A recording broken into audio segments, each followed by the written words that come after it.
Ladies and gentlemen, we must tip the cap and pour one out as our boy David Montgomery has ended his watch. Thank you for all that you've done. You lasted all 8 seasons of Game of Thrones, and unfortunately, you have met your end for this season. But it's not without enough gratitude and thankfulness that you helped many of fantasy football teams reach the playoffs. For that, sir, we are thankful. Now, roll the music. I like it.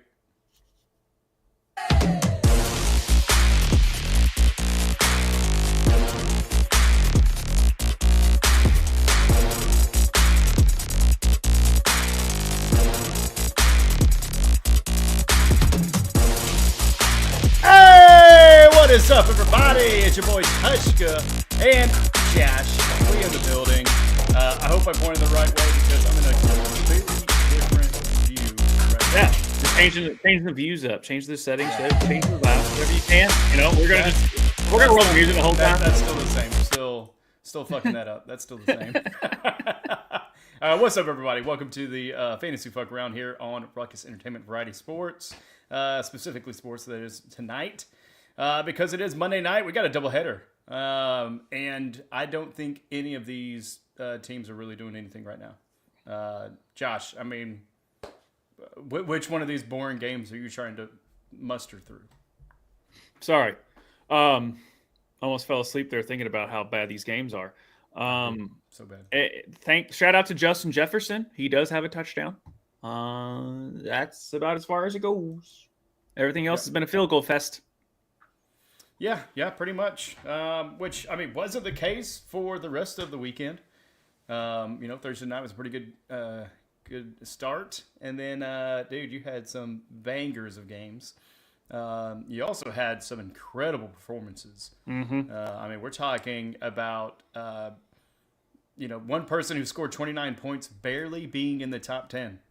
I mean, we almost had a pure slate of 30-plus fucking burgers. Yeah. And definitely 340s, which I know you're excited about in one of your leagues. And everybody watching at home, we hope you are excited in your leagues too. It is playoff time. We are counting down to the end of the first round of the playoffs, so hopefully you know exactly what's going to happen. So that way you can, either emotionally, prepare yourself for to get some sleep tonight, knowing that your season is done. Or if you're on the other side, which we know everybody that's watching this show is, that you're moving on to the next round in your playoffs. And so, Josh, how was your 33,000 teams that you're on? Obviously alluding to our intro there, we got to the playoffs, number 1 seed, all that. There is no bye because there's 2 divisions. I'm not going to get into it, but there is no byes.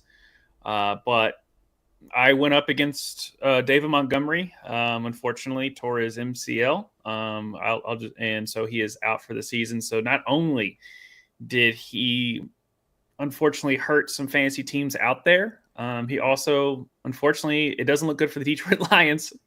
Right? He's not the only one. Like, they're losing key players at the wrong time, which is such a Detroit thing. To be, he was like, "Oh, we're going to give you the best team in the impossible, but everyone's going to get hurt in the last 2 weeks, so just deal with it." Yeah, it's rough. And I got Mike Evans. Oh, oof. Well, I mean, I didn't go against you, but I Evansed the shit out of some people. I Baker Mayfield and Evans stacked the shit out of some people. Yeah, you're welcome for taking Kyler Murray away from you, so you didn't have to make that decision every week. Oh, yeah. I was barely even making that decision. It's Baker Mayfield or bust at this point. It really has been. I think other than that one bye week, I think he's been in my lineup. And, 9 times out of 10, pretty good. Pretty good. I feel good about my one of my other teams that's in the playoffs because I've never scored 200 points before, and I did this week. Dude, congratulations. But... Therefore, I blew the wad, as one would say. So hopefully I can at least stay with it. But yes, I was like, well, like Puka, even that bad Rams game, Puka still had 97 and 10. So I was like, all right, we're off to a good start. Then I have Lamar Jackson. We know what he did.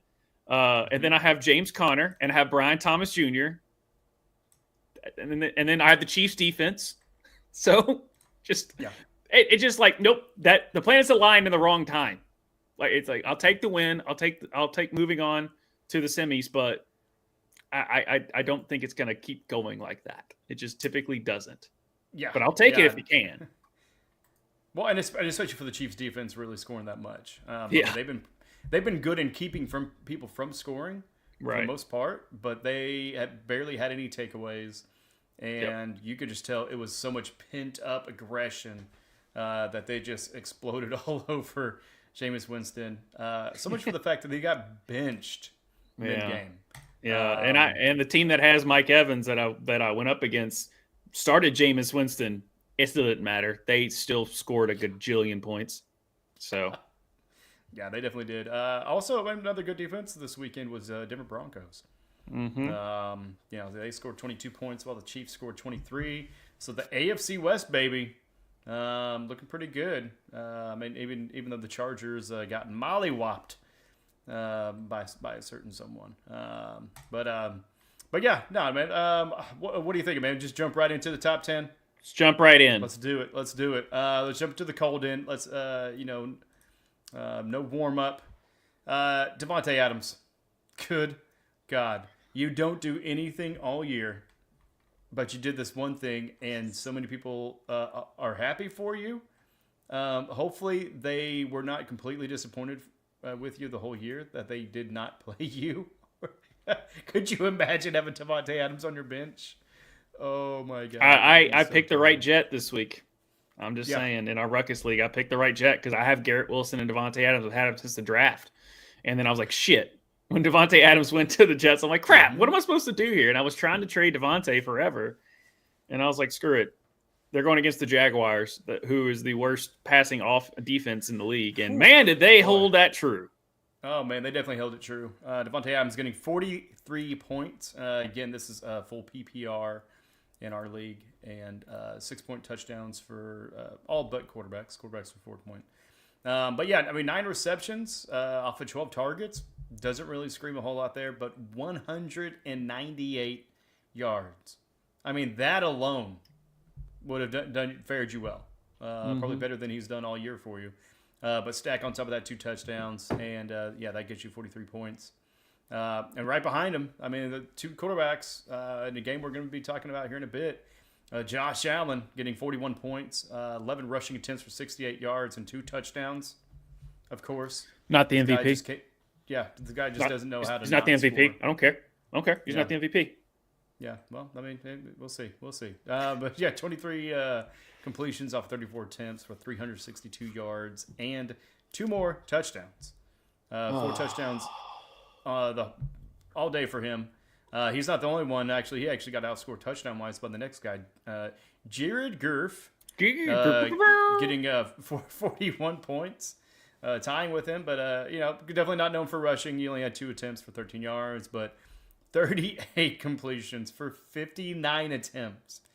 I don't know what the record is, but 59 sounds like that's a top 10 passing attempt day. I mean, that's insane. It's the story of Sol and I's season is the fact that he is on my bench, and I started Kyler Murray over Jared Goff. Well, I mean, why would you start Jared Goff against the Bills?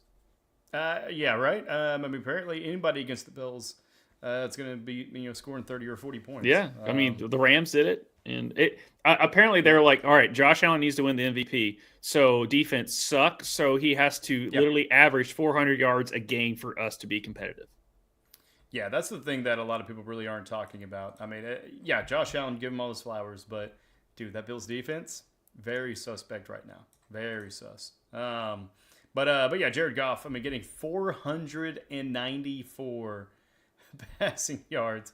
I mean, I wish you just would have went that extra effort and got that 6 that we had at 500. But and then stacking on top of that 5 touchdowns. Yeah. Absolutely insane. And just to stay in that same game, and then we'll go back and look at it. I'm on our St. Brown getting 37 points there. 14 receptions off of 18 targets for 193 yards and 1 touchdown. And I know we're going to go a little bit more in depth with the Bills and Lions game, but these top 4, man, you got to be lucky. I mean, in our Ruckus League, you have Devontae Adams, Jared Goff. Of course, you didn't play golf, but yeah. I mean, any other takeaways from these top 4?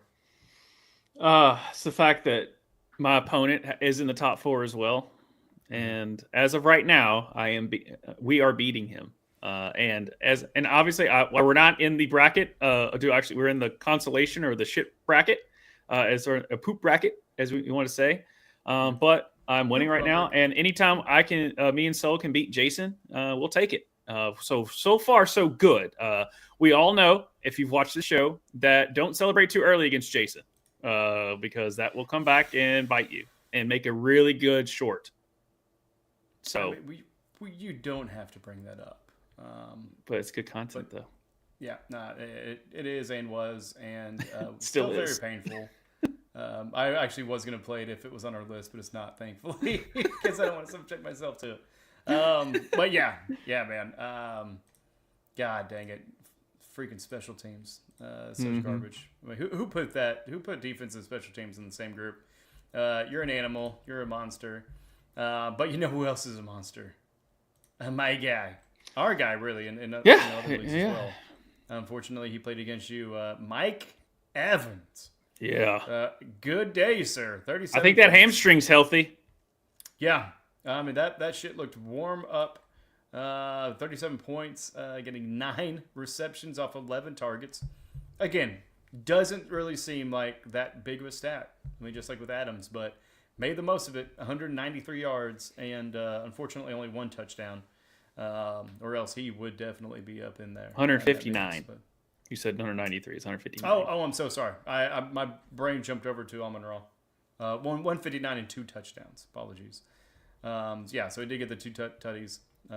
Just a little bit less yardage, but yeah, still incredible performance. I mean, for him to be number 5 in the top 10 at 37 points, that is insane.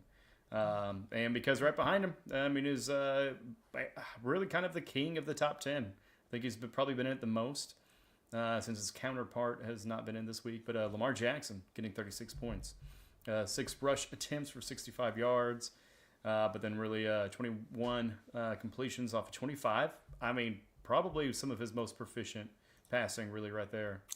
290 yards and 5 touchdowns. Insane. He had more touchdowns than interceptions against the Giants. Yeah, that's big. Yep. That's big for him. And because he's been so consistent this season, it is taking literally Josh Allen to literally put on the Superman cape and to go for 400 yards in 2 straight games. So people be like, I think Josh Allen's MVP. And people are like, well, the fact that you do well after what Josh Allen has done the past 2 weeks says you've been pretty consistent all season. But I think Josh Allen will probably end up winning the MVP based on the fact that Lamar won it last year, which whatever. I think at the end of the day, I think both are very deserving, and so is Saquon. I think all 3 of those should be. This MVP race is something we haven't seen in quite some time, as far as just 3 dudes just balling out of their gourd for a whole season. So that is fun to watch. I 100% agree. Both very well deserving of it. Honestly, I'm kind of cheering for Saquon Barkley. Yeah. Even though he's not in the top 10. No. Not even just the overall top 10. No. We're talking about even running backs top 10. But yeah, it's a quarterback award. I just really want to see somebody else get it, just so there's a little bit of not necessarily contrast, but maybe just a little bit change of pace. A little something. And Burrow would be right there if his team was worth the shit. Oh, his defense was worth the shit. Yeah. If his defense actually was able to help out in any way, even though they did pretty well this week, they're the Cincinnati Bengals defense, fantasy-wise, scoring 21 points, but it was against the Tennessee Titans. So Will Levis just cracks me up. He's so bad. Oh man, mayonnaise be damned. But this guy, I don't know if he likes mayonnaise, but he definitely loves the end zone. Brian Thomas Jr. Mm-hmm. What's going on, bud? I mean, we talked about, Devontae Adams, but in the same game, Thomas went off 33 points, 10 receptions off 14 targets for 105 yards and 2 touchdowns. It's crazy to think that that's a low statistic right now for the week, because any other given week, that is probably one of your number one contenders. But then right behind him, James Conner had himself a day. Yeah, he Boy, did. did he have himself a day. 16 rushed for 110 yards, 2 touchdowns, on top of 5 of 5 as far as receptions on targets for 28 yards. So a little bit lighter work, but man, he was rumbling, bumbling, and stumbling all the way through that New England defense in their 30-17 win, which they desperately needed just to even kind of be in any conversation right now. But who's not in the conversation for playoffs? Aaron Rodgers. But our guy made the top 10. Is this his first time on the year? I feel like he maybe did it one time before. Yeah, I think he did it once. Yeah, but definitely not the season they had hoped for as far as with the New York Jets. But yeah, sometimes you got to have a good showing. Spark a little bit of interest for people next year. Sell some season tickets, merch, and he definitely did that, getting 30 points. Actually had 6 rushing attempts for 45 yards. Not too bad for an aged man with an Achilles injury. Maybe just doubled up on the ayahuasca. But he got 16 pass completions for 30 attempts, which is low. I mean, as far as like the 16 completions, which is even crazier that his 9 of those completions, 9 of the 16. Pass completions were to Devontae Adams. But for Rodgers, he got 289 yards on the day with 3 touchdowns. And then rounding off the top 10, my boy Baker Mayfield, straight from OU. But they went down to Los Angeles, where he had himself a day last year. And he had himself a day today, getting 29 points, 2 rush for 25 yards. But 22 pass completions of 27 attempts for 288 yards and 4 touchdowns. Your top 10, Josh. Thoughts? Who are we missing? I mean, I know there's quite a bit of other people that scored very well. In each column. I mean, you've got dozens of 20 point contributors to people's teams. But what do you think of this top 10? And who do you feel like maybe should have make honorable mention, I guess. CeeDee Lamb. He was really good. Jerry Jeudy has quietly had a decent season. Yes. He's not in the top 10. He really hasn't I think he's maybe been in the top 10 a couple times, but Jerry Judy's had a really solid season. He's one of those quiet ones. It's like you look back, you're like, damn, Judy was actually pretty good, but he just didn't have those Jamar Chase 40 burgers or something like that that you could talk about. Brian Thomas, no one's really said anything about him, and he's slowly becoming a top 10 receiver on the season. And we'll get to Brian Thomas here in a second. But AJ Brown, is him and Jalen Hurts friends again? Like they did a dap up and he scored a touchdown and they weren't very coordinated on their dance, but they still, that's funny there. But yeah, no. Jerry Jeudy and CeeDee Lamb and Terry McLaurin. He was basically all the Washington had on that. So as far as wide receivers are concerned, running backs, I did not think Bucky would be as productive as he has been. Mm-hmm. And he was not even supposed to. It was like a game time decision, and he still was pretty solid as far as running back is concerned. So those are the ones that kind of just stick out to me of that didn't quite get the top 10. But James Cook. I know someone that didn't start James Cook. Now the league's weird, so I understand why he didn't. Yeah. But still, again, we're just like, dude, come on. How'd you not start James Cook? But yeah. So, and Josh Jacobs, he's finally perked up and people realize what he's been doing, but he just couldn't find the end zone for the first half, the first 6 weeks. And then he finally found the end zone and now he's becoming that dude. that we thought he was going to be in that Packers system. But before I just name every single player that I can think of off the top of my head, we can move on. Right. No, you're good. I was going to jump back to Jerry Jeudy. He did get 40 points whenever he played Denver a few weeks ago. Yeah. So, yeah, he got 40.5. But, I mean, started off the year 11.5, 12.3, then 8.7, a little bit of a dip, 13.2. Then he had a bomb of a game against Washington, 2.6. That's when Washington was hot. Mm-hmm. I mean, they're starting to warm back up. But then also another couple of bombs against Philly, Cincinnati. And I think that's where people kind of like, oh, okay, well, this is the Jeudy that we know. And but then he had a little bit of a resurgence, 12.9, 14.3. Then after the bye week, I mean, it's just been going bananas. 26.2, 14.5, 40.5, 17.4, and then this week 21.8 against the Kansas City defense, who did very well. I mean, we talked about it at the top of the show. I mean, scoring, I think, like 23 points, but still letting Jeudy basically get over 100-plus yards and 14 catches. No touchdowns. So, I mean, even though he scored before, he joins Trent McBride and the other people who didn't score this weekend. Will Trent McBride ever score a touchdown this year? Trey McBride will not score a touchdown because he's on a mission to go for 1,000 yards without a touchdown. Yeah. I mean, at this point, why not? It's like, you're that close to something that nobody would ever want.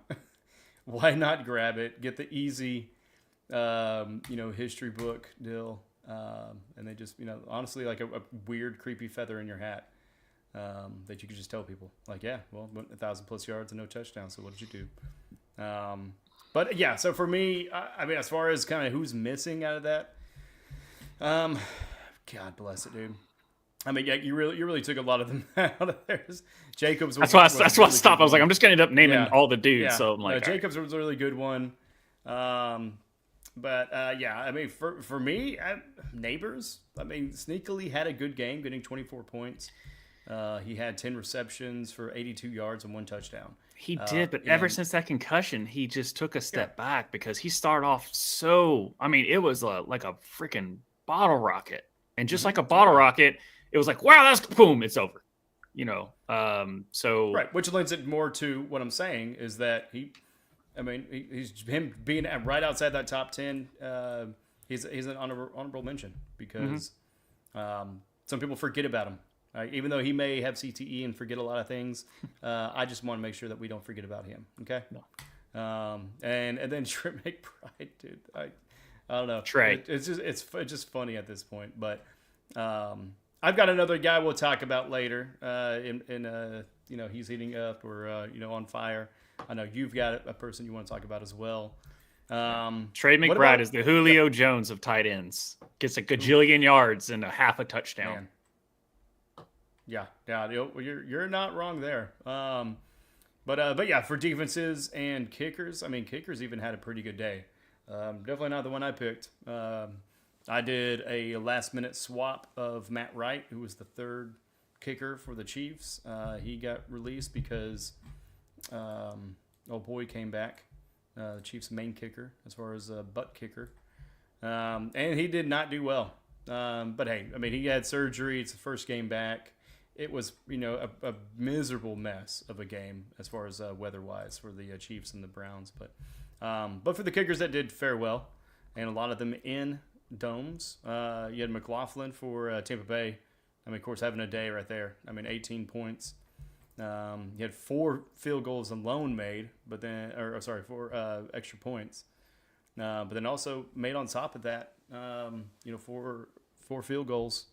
One was 30 to 39. 2 were between 40 and 49 yards. But Aubrey was another one. Your boy Aubrey there in Dallas against Carolina getting 15. Little for Jacksonville, right?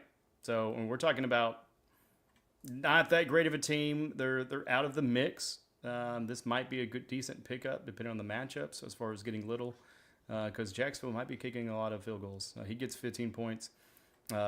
Tyler Bass in that freaking epic game, 48-42 run. He got 14. Then you also got Arizona kicker Ryland getting 14. The Rams kicker Carty getting 13. McManus there. I believe formerly of the Broncos, but now he's with the Green Bay Packers getting 12 Yeah, he had points. some off the field issues, and so it was a weird signing because I forget the actual off the field issue that it was, but that's the reason he was off of Denver. And then the Packers were like, they signed McManus, and they're like, "Are you sure?" And it was like a blip of the "Are you sure?" taking a player like that. Yeah. But as far as I know, that's why he wasn't on. Yeah, that's why he's not on Denver's because of some off the field issue. I believe I could be totally wrong, but I mean, I like it. Insufficient evidence to discipline McManus. Lawsuit accuses McManus of getting drunk and grinding against people multiple times and trying to kiss Torres. I guess one of the deals. So, I mean, yeah, he got drunk and made a fool of himself. Ladies, just slap the shit out of that dude. For sure. Idiot kicker, justice in the as Peyton Manning said at one point, famously said, "Oh, he's just an idiot kicker."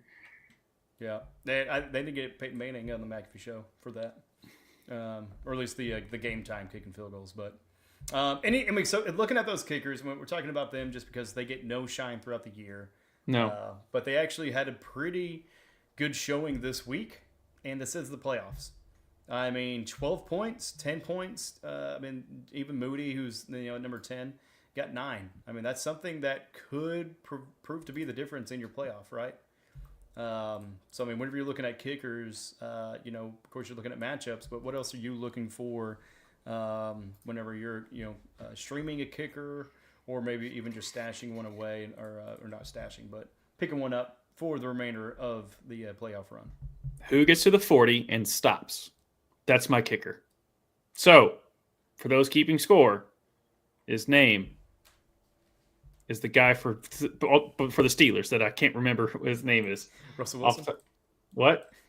No, the kicker for you're talking about the kicker. Oh, yeah, the kicker for the Steelers. He has been I think he's oh, got. shoot, I had him earlier too. I think he had 5 field. I think he's kicked 5 field goals in like more than 2, like at 2 or 3 games. Yeah, I picked him up early whenever he was hot. But he definitely sends kind of cool down a little bit. But Boswell is who we're thinking of. Chris Boswell. Chris Boswell. Started off the season with 26. Like scored more than most wide receivers. Yeah, but with kickers, you circle the teams of like, all right, can they get across the 40? What's the percentage do they actually get in the end zone? All right, not as much. I will highlight the quote unquote GOAT, even though he has had the yips this year. I think they solved the issue this game. Don't have him kick field goals, score a touchdown every single time, and then he's just perfect from extra points. Yeah, I think that's what it is. He was 5 for 5. So there you go. You're not. We fixed Justin Tucker. Yeah. I mean, even for the Chiefs, I mean, we're having Justin Reed, our safety, do the kickoffs. Yeah. Which I kind of like because then you got somebody who can actually pursue and tackle instead of it being a kicker. You know what I mean? So that might be the way we go into the playoffs. But talking about Boswell, he is the number one kicker on the season, so it might be hard to pick him up. But for some reason, he's not. But anyways, looking at his schedule, Baltimore, Kansas City, Cincinnati. Yeah, that all Steelers schedule. Stadiums. That Steelers schedule is tough. Yeah.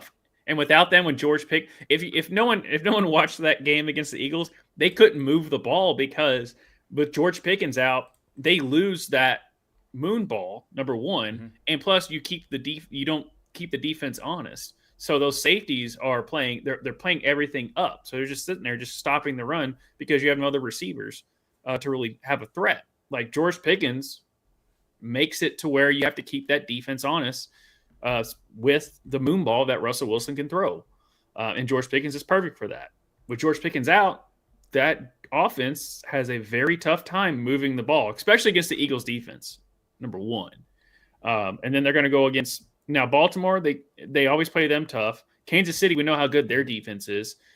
And by the time Cincinnati rolls around, it's done. Your league is done. So you don't have that Cincinnati terrible defense to fall back on. So you have very tough matchups for the Steelers going forward as far as your playoff runs are concerned. Whether you have Najee Harris, for some reason you started Russell Wilson, or even having Chris Boswell. Now, Chris Boswell will still get his. I would not drop him. If he's your kicker, you stick with that kicker. I cannot emphasize this enough. Go with who got you there. I don't even give a shit it is a kicker. You go with who got you there. And Chris Boswell is the number one kicker on the season. Guess what? You don't drop his ass just because you have a thought. Just live and die by the number one scoring kicker in the league. Yeah. Sorry. Looking at Cam Little, right? So the gentleman I mentioned earlier, Jaguars kicker. Looking at their schedule, they got the Raiders, which is an arena or a dome. Tennessee, which is outdoor, and then Indiana, which is a dome. Of course, as you mentioned, Week 18 should be insignificant, but for you all that are in hateful leagues that have you play on the 18th for your championship, then there you go. But favorable matchups because they should get movement on them. But you're also talking about Mac Jones being a quarterback, so I don't see them being able to get into the end zone that often. But speaking of, I'll save it for injuries as far as Trevor Lawrence, though. But just looking at some of these teams, where maybe they're going to be sitting some people out, right? At least the ones that know that they're going to be done for the season. But I guess that is as good of a lead as we could to get into injuries, bud. What do we got going on there? So I really didn't touch on Trevor because Trevor was injured going into I typically just do injuries that happen this week. We did already talk about David Montgomery. It still hurts because I feel bad for the city of Detroit. I feel bad for the Lions because now Jahmyr Gibbs is going to be great. But, man, that 1-2, like if you need that strong goal line carry or a change of back to keep Jahmyr Gibbs fresh, like that Sonic and Knuckles thing is a great story this season. And this is the best season that David Montgomery has had, even though he splits it with Jahmyr Gibbs. But unfortunately, early in the game, he did go out with a knee injury, ended up being a MCL tear, and he has been ruled out. He is going to end up having surgery on it, and he is out for the rest of the season. That sucks so bad because of how great of a season he is having. My boy Xavier Legette, he's doubtful with the groin. It's they were saying it's week to week, but expected to not play against the Cardinals. Jonathan Brooks can't catch a break. I know we might have said this last show, but I still want to remind people that he tore his ACL. I think in like the second to last or last game of his college career, or something of that nature. Then gets drafted, sits on IR the whole time with Carolina. His first game back, tears the same ACL. That's just terrible stuff there. Another unfortunate, Nick Chubb broke his foot, so he's also out for the year. And again, the fact that he's able to play this season is a miracle because that was a bad knee injury. Like he didn't just he tore everything. He tore his whole knee up. If anyone, Lattimore that played for South Carolina, if you are squeamish, don't watch it. But his knee injury at South Carolina, it was like a rubber band, like that. It was like that. So that just reminds me of just the bad luck that Nick Chubb is having. David Njoku has also been hampered with injuries all season, but he was able to suit up for Sunday's game will be able to suit up for the game against the Bengals this coming Sunday. Cedric Tillman, concussion, so will be available for Sunday's game. So he's good there. I'm going to save your boy for last because I always like to get your thoughts on that. Justin Herbert was limited as a limited participant with his ankle. Jalen Waddle, I think this is right around that time that Jalen Waddle gets hurt and sustained. It was a knee injury sustained during the game. Not surgery related though, not major, not surgery related. So that's good there. Alvin Kamara was listed as questionable. His groin, so. I can't pronounce that medical term. Adductor injury, okay, whatever that is. And then Kenneth Walker, he had a good workout Monday, so it's still his status is still in limbo on that. And then Geno, right knee tests performed on Smith's knee were positive. The Seahawks hope to see him practice throughout the week. But the two injuries I want to get to, the more serious one was, I know it's not fantasy implications, but it's one of those scary things that happens. Was Grant DuBois. But we have had good news about him. He has feeling in all his extremities. He's in good condition at the hospital. For those who don't know, he's a receiver for the Miami Dolphins. A scary play. Looked like it was definitely a blow to the head. His arms locked up like a typical got knocked out concussion. But the thing is they carted him off. They carted him off, strapped him up, put a neck brace on him. He had oxygen like to his nostrils. They had a defibrillator out there because you just don't know. They took all of his helmet, shoulder pads, the whole thing. They took all that off him, and it's just like, geez. But since with them with CTE and what happened with Tua, and then with Hamlin, you can just tell that they're not taking any risk anymore. So every safety precaution that medical teams are going to take, they're going to take. And I'd rather be safe than sorry. And it looks like everything's good, at least good as far as health wise in this, and for as scary as it looked with Grant. So prayers with him on a speedy recovery, because that's stuff that just curls your blood when you see those type of things, because it's just a scary thing. Yeah, definitely, man. Because with those situations, I mean, much like DeMar Hamlin last year. 2 years ago. 2 years ago. Feels like it was yesterday, though, so I understand where your brain's at. Yeah, right, yeah. But anyways, with that, unless you got something else you want to interrupt me with before. No, I was getting ready to go to Patrick Mahomes, but you can Stop. I'm trying to finish my thought. I was making a joke about you interrupting me and throwing my chain of thought off. But no, with those, that's where the humanity comes into play. It stops being this game, and it becomes this reality, the shared reality that it is violent, and that can happen. We saw quite a bit of injuries. I mean, not all of them are on this list because they're not all fantasy relevant. But for this one, was definitely serious enough. They took a lot of his equipment off because they had to get contact because they were actually running EKG. And different tests on him right there, and I think it's kind of enlarged to what you were saying. I mean, they're taking every precaution, but also they're really just trying to get as much data as soon as they can to really see that. One big thing that Brian Sutter, he's a sports doctor. Check him out on YouTube. He has some great content there, and does a far better job than my ignorant ass as far as breaking things down. But one thing he really highlighted that I definitely learned in training with the military and also firefighting, volunteer-wise, is that whenever you get there and you hold the neck, you do not let go of that neck. Like, you don't just trade off to somebody else, because that could cause further injury. Because I don't know if y'all know, but this is a very important part of our body. That's where all of our nerves and neurons and everything is kind of bundled up, and so shout out to that crew as far as the on-field medical, and then also the EMT or the EMTs plural that had that switch over, because the whole time you could tell that they were just kind of transferring, okay, whose duties are what, and the field team was basically like, okay, this is all on you guys now, as far as you guys have full control. That guy never moved. He never moved his hands once until they actually, kind of got him braced up and on the gurney. So shout out to the medical team out there and all the sports medical team.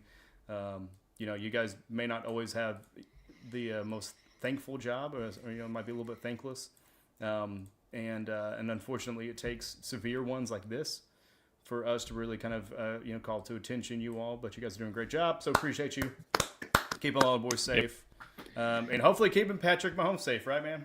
Yeah, that's basically I'll just pitch to you. So as most as the script goes for a Chiefs team, they look kind of up and down, and I don't know if they're going to do it. And then Patrick Mahomes gets some ankle injury, and then they're like, "Uh-oh, what's going on?" And then It doesn't matter. It goes to playoffs, rinse, repeat, another championship. But from your perspective as a Chiefs fan, it doesn't look serious. It looks like they showed him being carted out of the locker room, and so that's just a precaution. Like they want to keep the weight off of the ankle, but it doesn't sound. And what I've read, it's a typical unfortunate ankle injury, but it's not a high ankle sprain. It's nothing serious that I've read. Have you read anything? And does this have any worry for your three-peat? Yeah, no worry at all. I mean, the dude literally, his kneecap fell off and hung in his leg, and he just popped it right back in and went back to work. It's what this kid does, and with it, it is a mild high ankle sprain. So emphasis on mild. Mm-hmm. Definitely a pretty good tweak. I mean, you saw quite a bit of those hits, and getting rolled over. I mean, your body's gonna get tweaked and beat, and so I think for him, he does enough strength and agility training because he not only does a lot of reps and everything there at the facility, he has his own coach, as we saw in the quarterback series on Netflix. If you haven't seen it, check it out. Check it out. It's really good.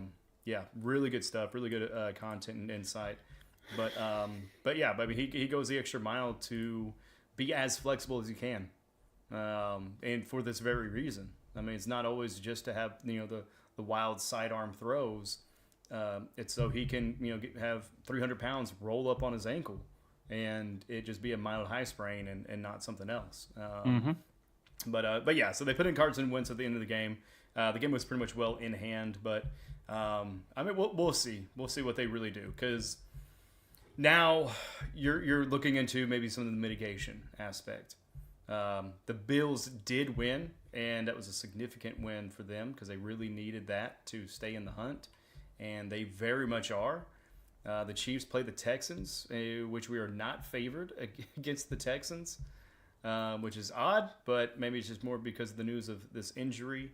But I mean, if it's a difference between us winning the game and not, Mahomes is going to be out there. We've seen him, time and time again. Like, no, I'm not hurt. I'm going in. And coach is like, all right, fine. You basically have to tackle the guy and restrain him from going back and playing football. Right. So I mean, that's the spirit and the competitive nature that we love. Also at the same time, hey, maybe just chill a little bit, because that way you don't further aggravate or even more seriously injure that aggravation that you have right now. But yeah, as far as the three-peat, nah, I mean we're right on track, man. Right on It's track. part of the story. This part of the documentary. Yeah. There's going to be a documentary on it. Yeah. They're shooting everything right now. If it's not NFL Films, it's Mahomes' own production company himself, just capturing every minute of activity or footage that they can get. Because if and when we go and win this three-peat, it will go down as one of the greatest seasons. And it doesn't really seem like it because we barely win, but I think whenever people look back on it and see how many incredible teams there are, with the Eagles, with the Lions, with the Bills, and then you even throw in some of these huge surprise ones like the Steelers, the Vikings we counted out early. Packers look good.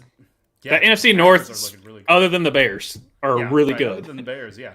The North, you also got the Broncos that are, surprisingly, I think probably going to definitely, I think they secured a playoff spot already with it. So it's great football that we're getting right now. It just sucks that, looking at this injury list, that we got this many people this late getting injuries, because any team you want to play the best, right? You want your opponent's best to come at you, so that way it's as touted of a match, as highly contested as well, as trying to say. So whenever you win, it makes it that much better, and then also whenever you lose, you have a little bit of an excuse. Yeah. Well, that's the thing is, like, when you were saying that the whole time, I'm like, we've all seen this story before. As people are like, the Chiefs are doing just enough to win. This is the first game that I can remember them actually like blowing out somebody. in a I sense. think this is the first double-digit win we've had all year. Yeah. And then you're looking at like the Lions are starting to get banged up. The Eagles look really good. The Bills look good enough. I mean, they were the only team to beat the Chiefs, but they're not going to get home field advantage or anything like that.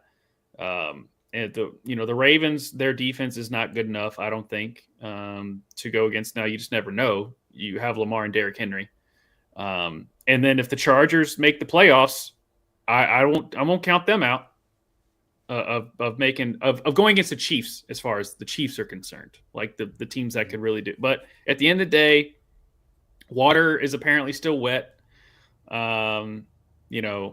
The sun rises and sets, taxes, all that stuff. There's there's constants in the world, and the Chiefs somehow know they're pulling some rabbit out of their ass, and that dark magic that they're using this season. It doesn't matter how good the other teams are. It's the Chiefs or the Chiefs until they tell us they're not good enough. Yeah, and one correction, we did defeat the 49ers by 10 points back in October 20th, and then the Saints the week prior by 13. So, so 13 was our widest margin of victory before this game, which was 14. So my bad, everybody. We did have 3 games. That's it. This show's canceled. Your facts are wrong. Yeah. We're all wrong. And then also one medical update. So an abductor muscle is actually on the inner thigh. Oh.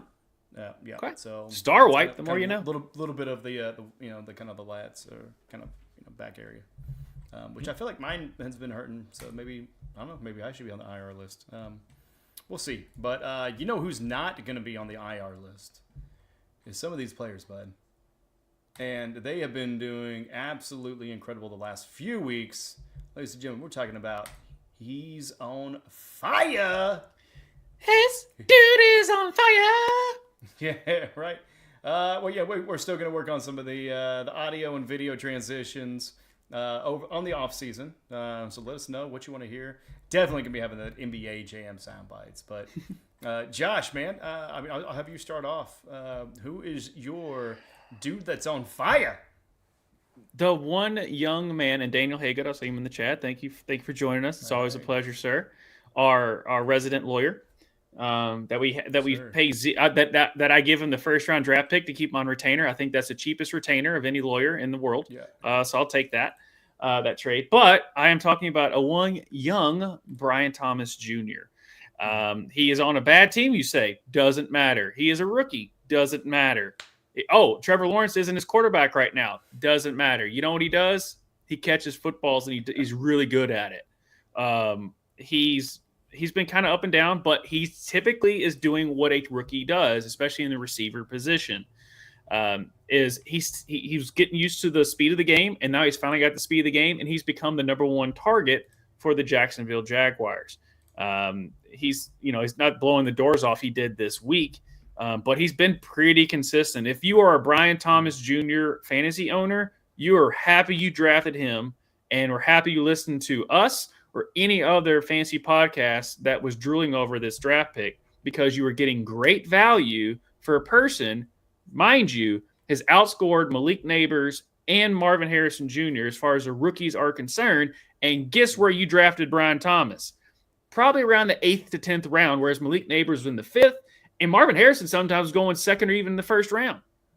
So that's why I'm highlighting him, is because not only is that he's on fire right now, and he's showing that second half of the rookie finally figuring it out, but also you don't have to reach for rookies sometimes. It's sometimes, especially for receivers, just pay attention to those lower draft picks where you're throwing darts. Throw a dart at a rookie, because they're first round to second round draft pick, which means that team is going to emphasize him later on throughout the season. But you're not wasting high draft capital to see if it actually if they acclimate to the NFL game. Malik Neighbors is showing that early, got concussed. Mm-hmm. He finally showed back up this week, and he's been okay, but the Giants are just a dumpster fire. But Marvin Harrison has been a bust of all busts. He's showed out a couple weeks, but for where you drafted him, he has been a bust. Whereas Brian Robinson or Brian Thomas, sorry, not Brian Robinson, Brian Thomas is looking like the stud receiver because you got a steal in a sense on him. So that's why I'm highlighting Brian Thomas Jr. for any future and how you should analyze rookie receivers, because there is no that dude's the best. I'm drafting him like a Marvin Harrison. Marvin Harrison looked like the best receiver. Malik Neighbors, I saw the potential, but Brian Thomas is sitting there, and he went to the right team to where they have no one else. They're in garbage time, and he's really good. Yeah, and he comes from LSU. That's wide receiver. Yep. Malik Neighbors and Brian Thomas were on that team with Jaden Daniels, and they still couldn't beat anybody. Yeah, with Jaden Daniels, and then you also got Joe Burrow and Jamar Chase and Justin Jefferson. Yep. I mean, it is just they've got an incredible.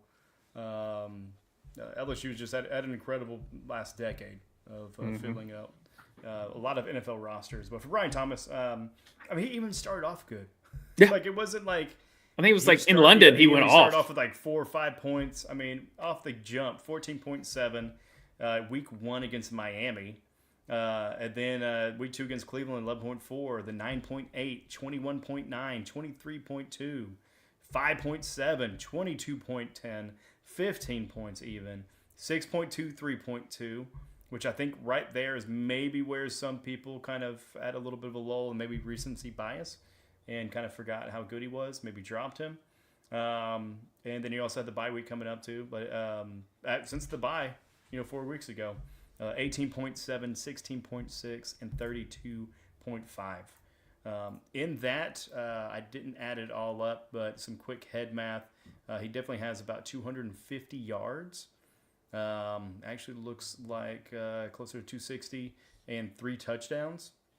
But then on top of that, for people with full PPR, like our main Ruckus league, he's got 36 touches in 3 in 3 weeks. So 10, 12, and 14. So definitely increasing. Looking at their schedule, again, we talked about the kicker for the Jaguars. So they have the Las Vegas Raiders. They got the Tennessee Titans. So very susceptible teams right there. Really, not playing for anything other than the worst draft pick or the best draft pick for being the worst team. So that's going to be an interesting finish of the season. My guy is on the other end, man. Somebody who absolutely showed out last year, rookie of the year, definitely in the tight end column, and was an absolute bust in the beginning of the season. Yeah. And I'm talking about Sam Laporta. Because this is heating up. This is, he's on fire, right? So, but he's had 3 games of 10-plus points, which is good for a tight end this year. But for Laporta and kind of what he's had, that's pretty phenomenal. Unfortunately, some of their team has had some injuries, but that may be in his favor. He may see some more targets. We don't know yet. But looking at it, the top of the year, 8.5, 3.3, 5.6, 9.3, and then a bye week. If you draft him, he's probably first, second round, third round. There's some people that sneak up and get fucking tight ends early. They're crazy. But for our league, he was drafted 4th round. So. Some people draft him high and didn't really prove worth it in the beginning, but really since that bye week, 12.2, 3.5, 16.8, 4.8, 15.6. So up and down, up and down, up and down. But the last 3 weeks, 15.6, 10.4, 18.10. Yes, he's still good at football. Yeah, it's just that. Yep. It's the system and how it was, and he was banged up a little bit at the beginning of the season, but it's just kind of how that system, they were primarily just like Sonic and Knuckles the whole time, and then Amon-Ra St. Brown, and then sometimes J-Mo, they would give him the ball, and he would just take the hell off. So it's like, well, where's Laporta in this whole thing? But why? Oh, you don't, in those situations where Laporta would get the ball, you would give it to Gibbs or David Montgomery. Or Amon-Ra in like a slant or something like that. So Laporta really wasn't targeted there. Now they're finally okay. We need to get this guy the ball. Like he's way too good. So they finally schemed it, and I forget the offensive coordinator's name off the top of my head. He's gonna probably be the Bears coach next year. But yeah, no, the Laporta is showing back up, Yep. and I think he's still going to be a high top 5 tight end draft pick. Whether and no, I'm not very big on drafting tight ends early. People that drafted Travis Kelce in the 3rd round are like, why? And I was like, I could have told you that. Mm-hmm. But shout out to the people who drafted Derrick Henry 5th overall. You won that one. So by a little bit. Yeah, and if you drafted Dalton Kincaid in the 6th, you still lost. That is the biggest tight end bust of all time. Just because I was like, there's no way it won't be, because like there was no star receiver. I know Shakir has done well, and like, but we really didn't have like, all right, I know that's why I'm giving you props, giving you flowers. Yeah. You call Shakir, but back to the Laporta of it. Yeah, I mean he still maintains high snap percentage. There for a while he was hitting the 60s a little bit. That could have been a little bit of aggravation, but also, I mean, when you have that high, powered of an offense, I mean, you got so many mouths to feed. But he's had, what does it look like? 23 targets in the last 3 weeks, 2 touchdowns, and then stack on top of that, he has 171 yards. And again, I mean, not the most incredible numbers, but we're talking about, the playoffs. So if you got Laporta and you drafted him and you're angry with him, give him a little bit of a benefit of doubt now, because they are, with this loss, they are very much in a hunt. They don't have it locked in yet. Nope. And then also with the adjustments for the injuries, you might be seeing a pretty good uptick for him. But yeah, Josh, anything else on Laporta or Brian Thomas before we move on? Well, I'm going to stick with the rookies real quick, and the tight end situation. A couple of things. Number one, can you look up how many targets is there a way to look up how many targets Trey McBride has had for the season? I think you said rookies. Well, I'm talking tight ends and rookies. I'm going to circle. You okay. realize where I'm going with the tight end and rookie? What I do every show. Right. Well, for this one, yeah. I mean, as far as the percentage share, I mean, there may be a correlation. But I mean, yeah, I mean, targets, I mean, his on average has probably been 10, but lately it's been 15, 12, 14, and 10 this last week. Yeah, it's just ridiculous his target share. Targets. But the main thing is I was circling back to Brock Bowers. As far as Marvin Harrison Jr. being the rookie. Okay. He technically is a rookie. I know he's a tight end. I will put it this way with Brock Bowers. I still, even though I think he is one of the best pure tight ends to come out and be a rookie, I don't think this is a fluke, what you're seeing. But I will still keep my rule on where I would draft tight ends. So people will reach the hell up for Brock Bowers next year. And you know what? Let them. Yeah. And you know how much I'm on a Brock Bowers quota. We really weren't going to talk about Brock Bowers this week. I know, you shoehorned him in. I like how. But I shoehorned him in. Yeah. Okay. But I would still say, like, if you're reaching for him in the 3rd round, there's better value. There will be. Now, granted, in my big league, I'm keeping him in the 10th round, but don't ask me how. It's just how our keeper league works. And it's not even a non-tight end league, but Brock Bowers will be the number 1 tight end drafted next year, by far. Now, depending on but he plays for the Raiders, which is them, the Jets, the Browns, and Carolina, probably the top 4 most dysfunctional, can't get over their own gosh damn way organizations. And don't forget to add the Cowboys. Top 4. I'm not going there yet. Okay, we're too busy fighting other elements.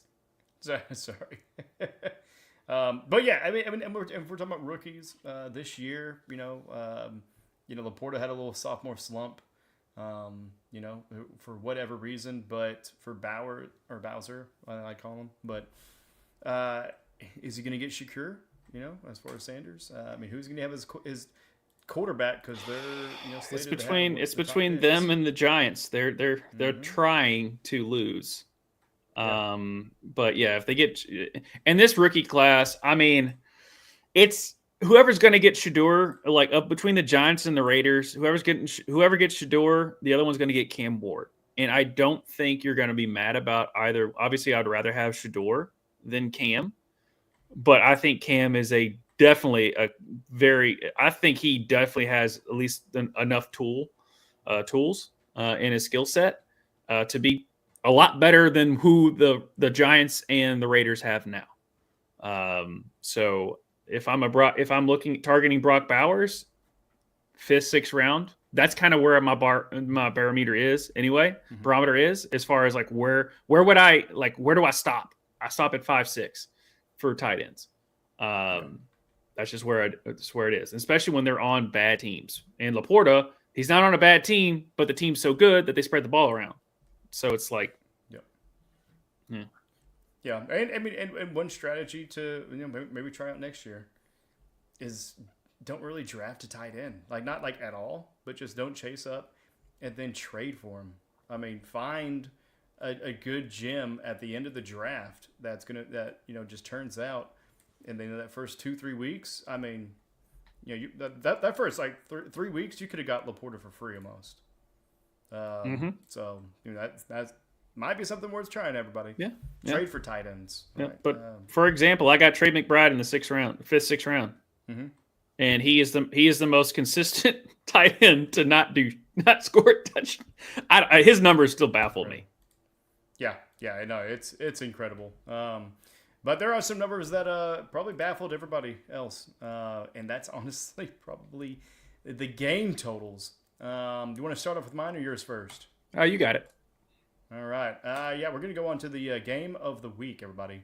And with this one, what we're doing is we're just breaking down a couple of different games that were just either very impactful for your fantasy team in a positive way, really, and so the obvious one right now to really talk about is, I mean, probably one of the games of the year that everybody was waiting for, the Bills and the Lions, man.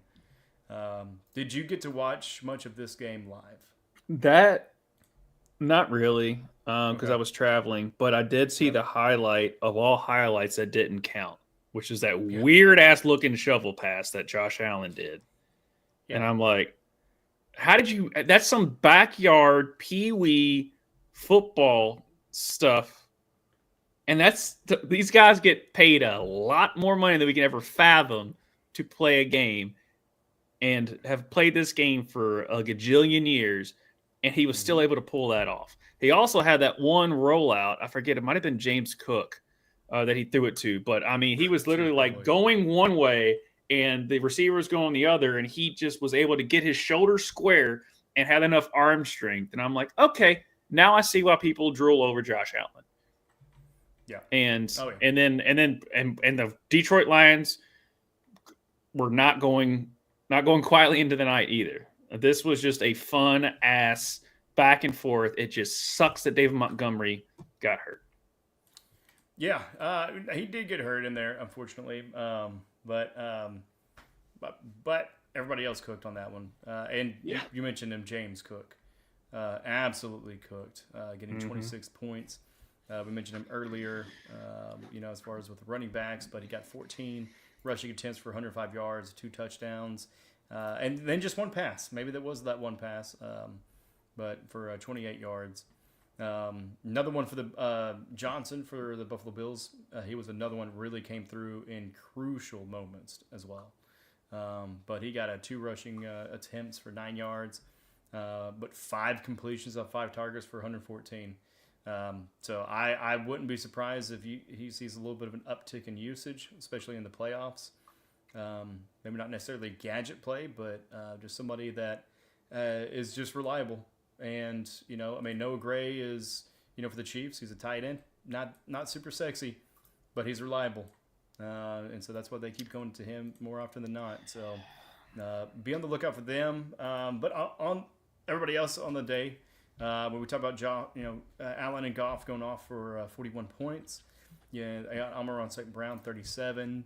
But Jahmyr Gibbs getting 28, right? So he had 8 rush attempts for 31 yards, 1 touchdown, and then 5 receptions off 7 targets for 83 yards and 1 touchdown. So not really like a ton of production from him, but getting those 2 touchdowns really kind of salvaged the game for him, for you guys that played him, and then also with the whole Montgomery situation. That's going to be a little bit different coming into this next week. But then, Laporta getting 18, Johnson getting 17, Shakir getting 16. He got 6 receptions off of 7 targets for 39 yards, 1 touchdown.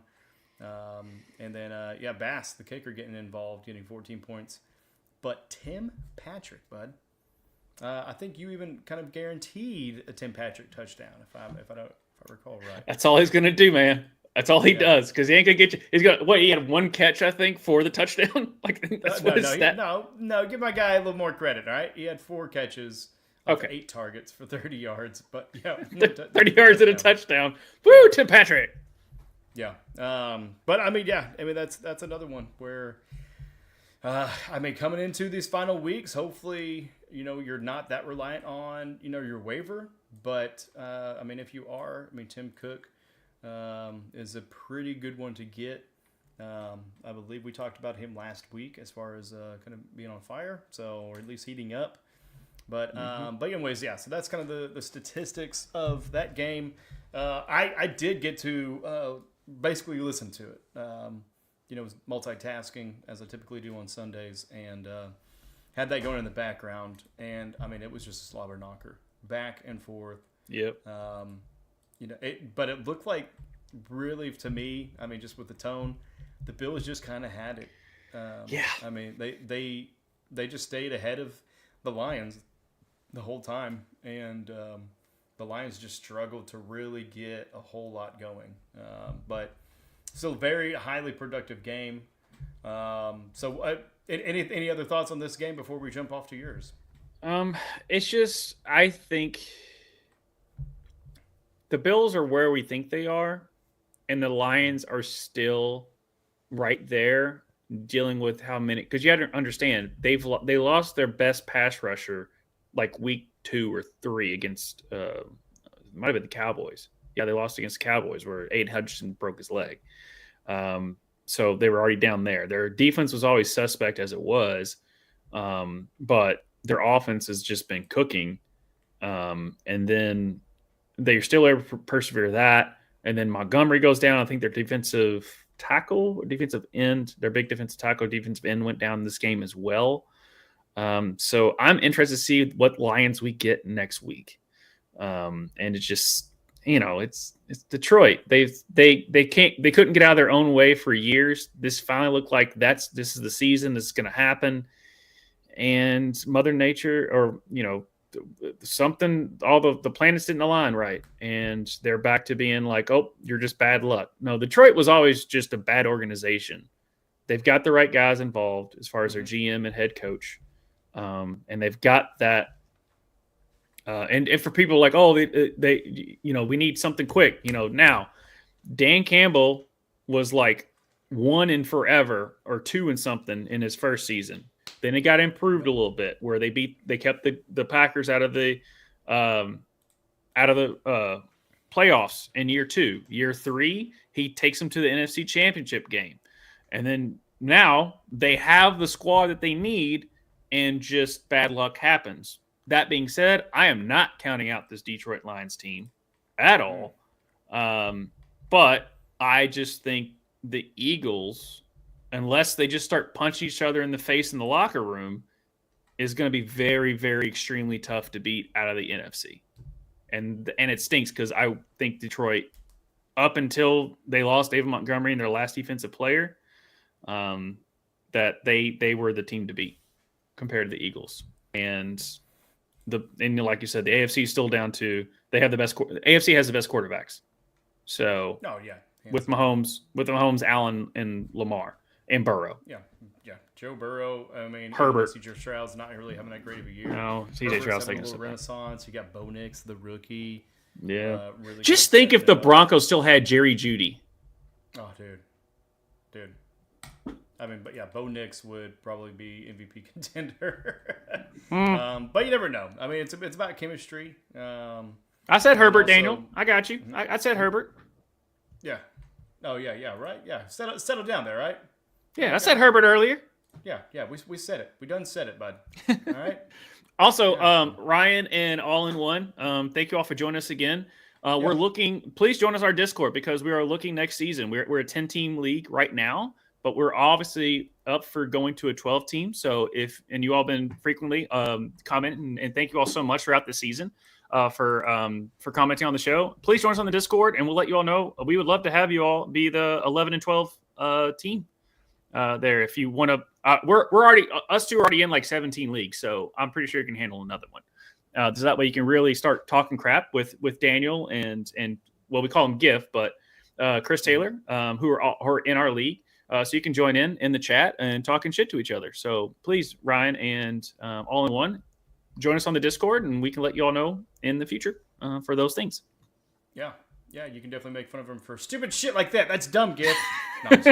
No, it's actually very astute. They're gonna break up the band. Yep, they are. Then, that offensive coordinator. People wonder why the Chiefs are always in it, man, because our band stays together. But yeah, All in One. Yeah, thank God for Gibbs and Broncos D. They saved my season. Had 5% chance at one point. Yeah, bud. It happens. On pulling back from the depths on that one. Not seeing Bills lose again this regular season. Okay. That Chiefs. Okay, better not stumble. Okay, settle down, Ryan. That sounds like fighting words right there. This is spicy. I think Campbell's good, not great. Find out. Yeah, I mean, as far as like comparing him to like Andy Reid or like one of the Harbaugh, like when the Harbaugh is like, yeah, I can understand that, but you've done something at the Detroit Lions organization that no other head coach has done. Yeah, I think that puts you in a you know what the hell you're doing category. Right, but I mean, we also see with Philadelphia, you change the coordinators. Oh, does old Nicky boy have it? You know. Yeah, but Sirianni is. I don't know. He just. And he's. But. See ya. Yeah, he's but like Campbell's a dude that's just like he's the dude. It literally is the dude. Oh yeah. And Sirianni's just some.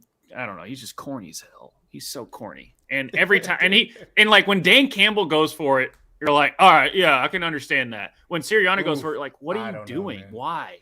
There was a couple of times this last game that they went for it, and it was like, I mean, I know you got kind of, a brand to kind of protect, but it wasn't the move. Oh, no, it was the onside kick. Yeah. Yeah, that a little with bit like 12 minutes left or something. It was like a little bit too early, Dan. Yeah, that was reeked of desperation, and then they almost ran it back for a touchdown. Ran it back, I think, within the 5 or maybe definitely within the 10, and there was just easy little chip shot for a touchdown. But anyways, so that is that game. But what's your game of the week that you got?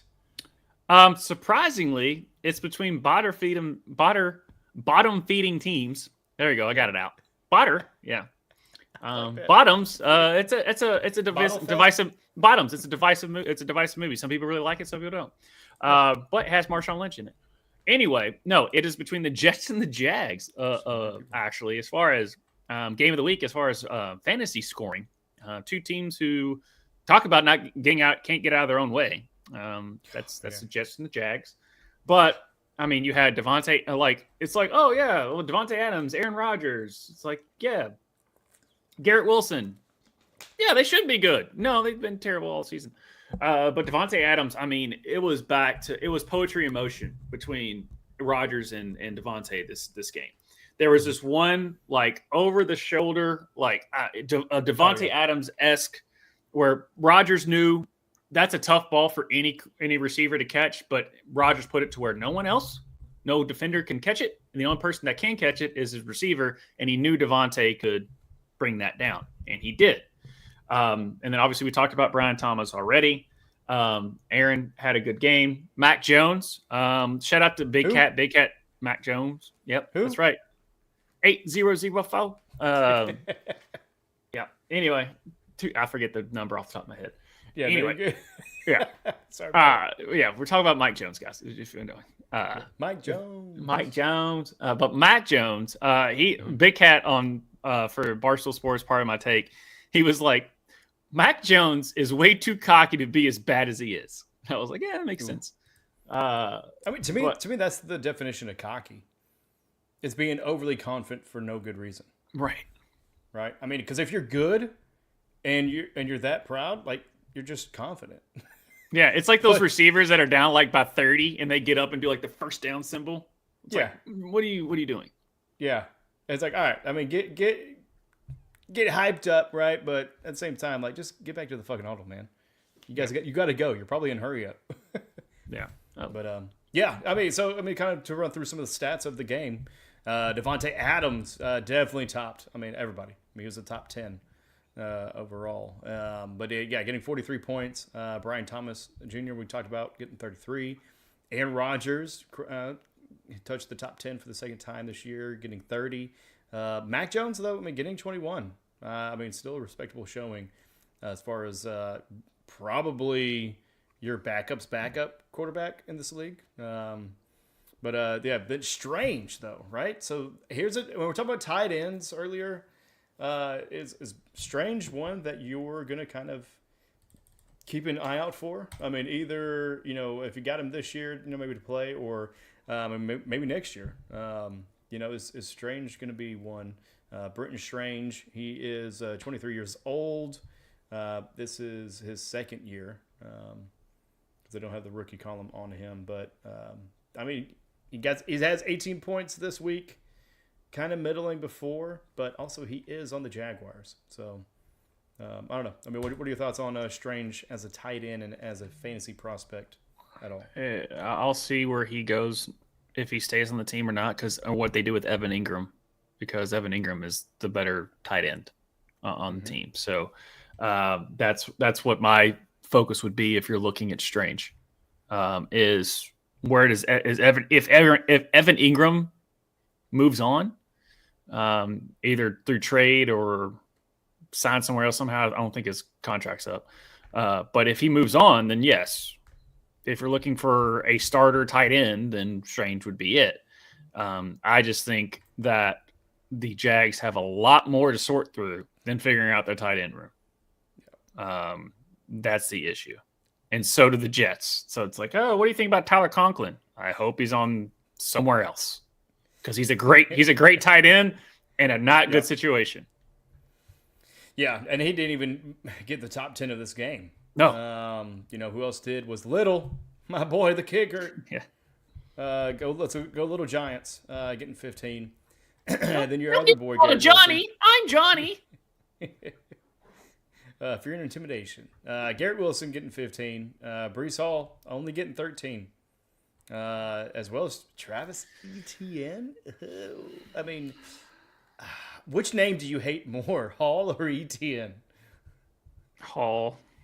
Okay. Hey, everybody that's in the chat right now, let us know. Yeah, who's disappointed you most?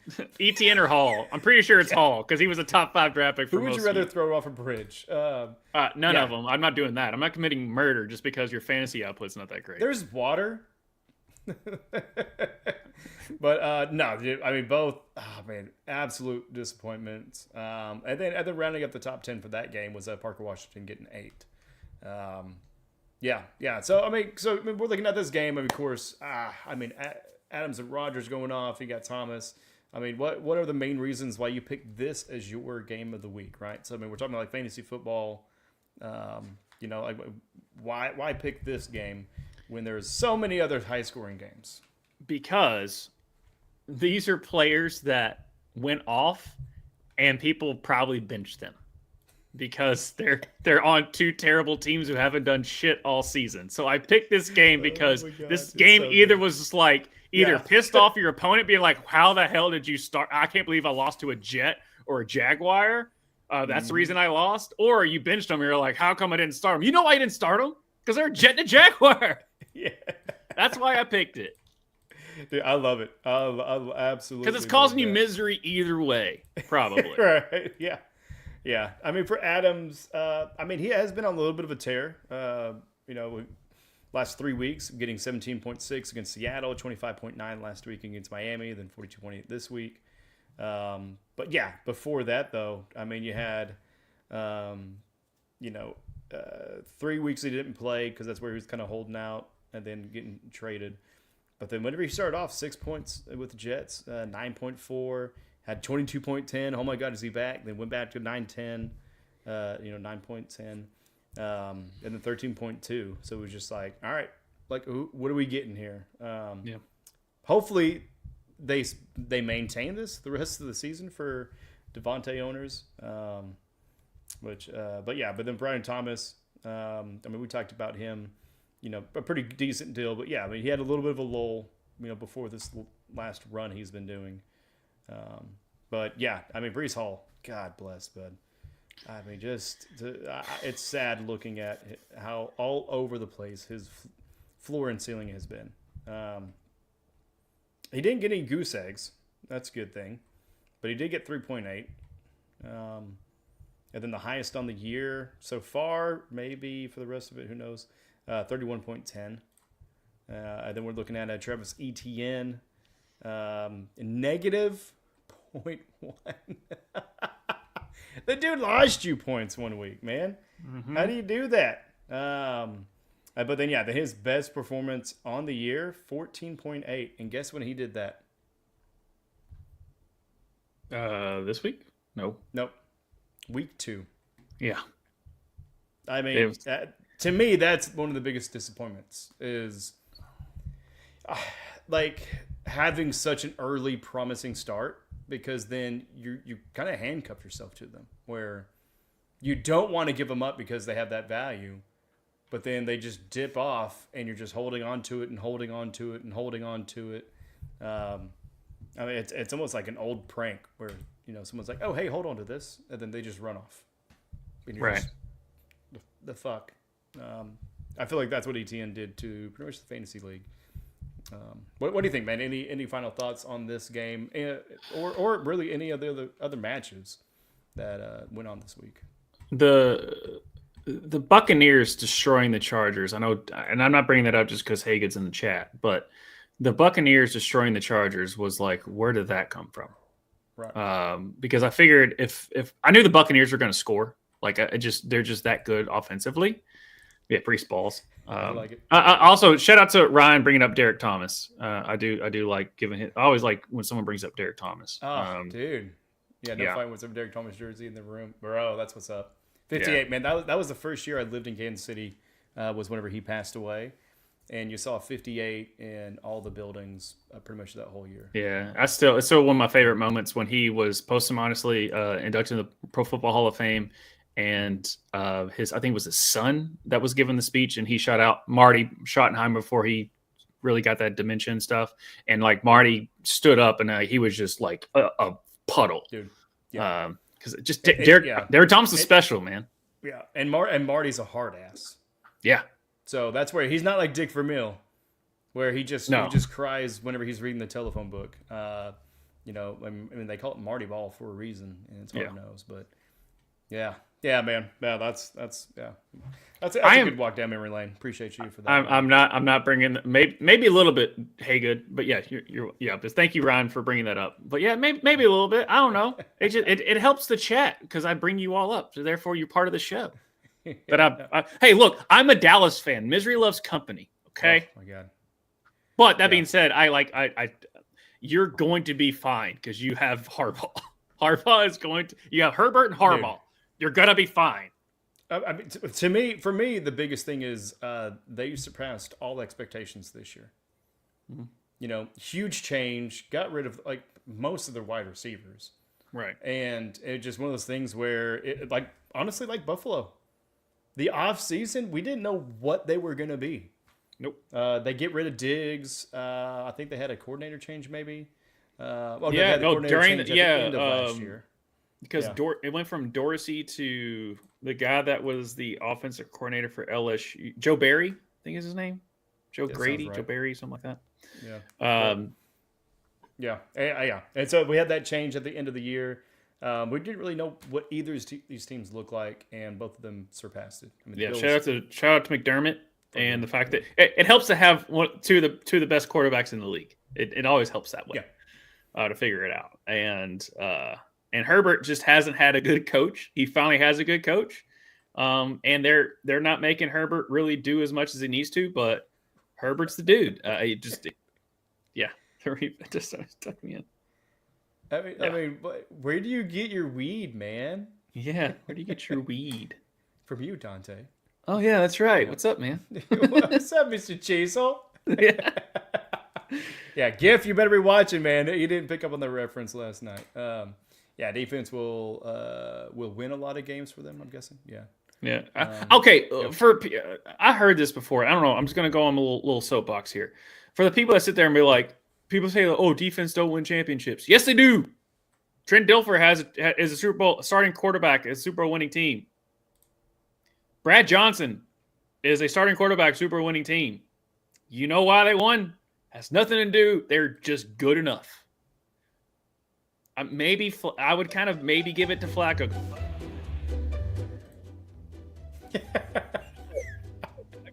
Defense does win championships. Ask Peyton Manning when he goes against the Legion of Boom in Seattle.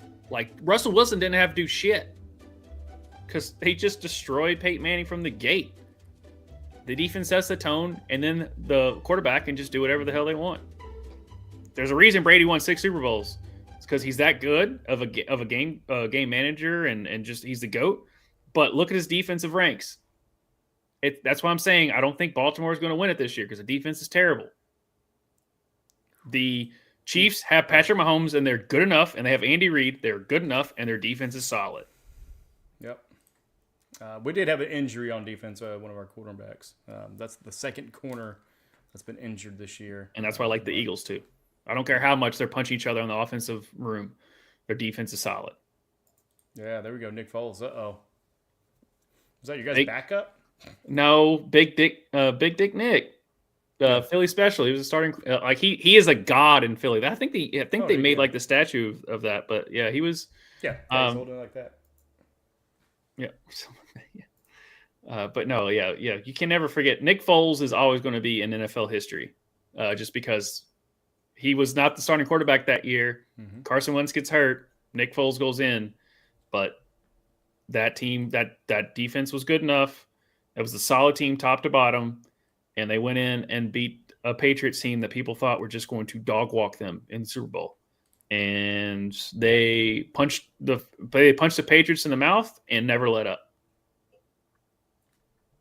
Yeah. Well, I just want to watch this one again because I can't remember it. But ladies and gentlemen, this is just your weekly reminder. They're on to me, dude. Those guys are sharp as nails up there. You can't put anything past them. Oh my God, dude, I'm freaking out. I am so stressed out. I feel like I'm having a panic attack. You want to talk about stress? You want to talk about stress? Okay? I've stumbled onto a major company conspiracy fact. How about that for stress? Take a look at this. Jesus Christ. That right there is the mail. Now let's talk about the mail. Can we talk about the mail, please, Mac? I'm dying to talk about the mail with you all day, okay? Pepe Sylvia. This name keeps coming up over and over again. Every day, Pepe's mail getting sent back to me. Pepe Sylvia, Pepe Sylvia. I look at the mail. Well, this whole box is Pepe Sylvia. All right, so I start marching my way down to Carol in HR, and I knock on her door and I say, Carol, I gotta talk to you about Pepe.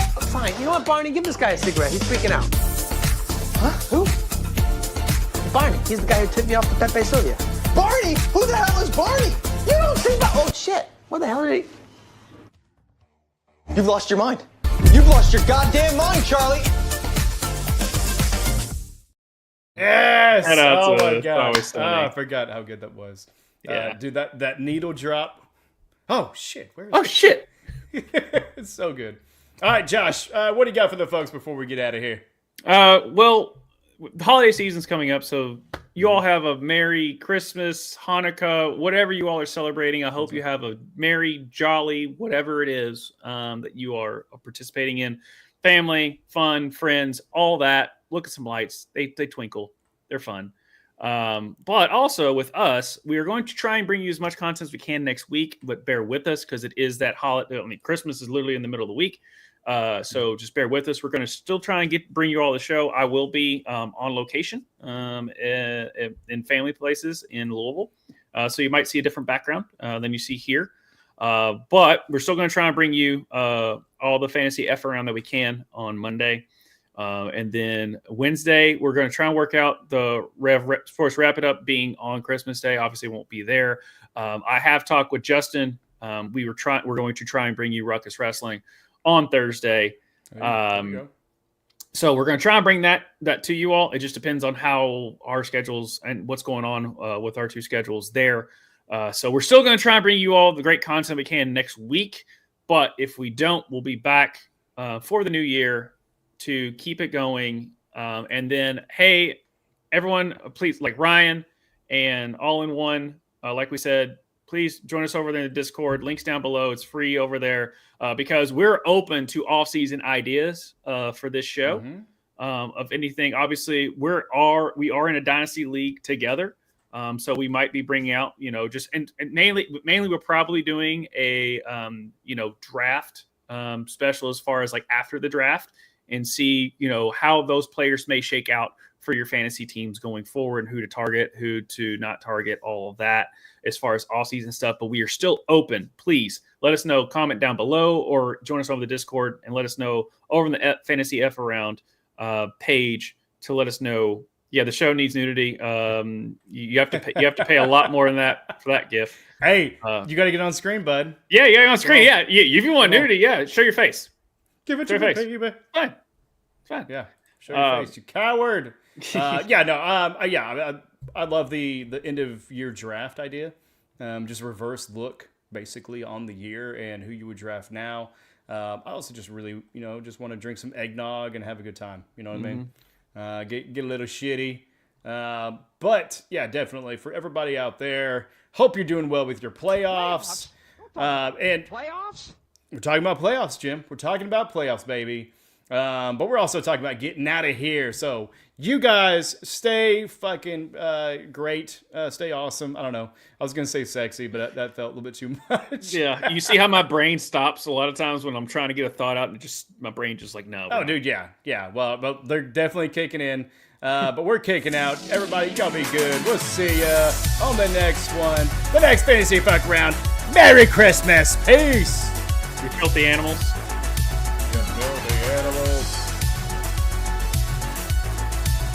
Maybe just watch the animals. Just watch them.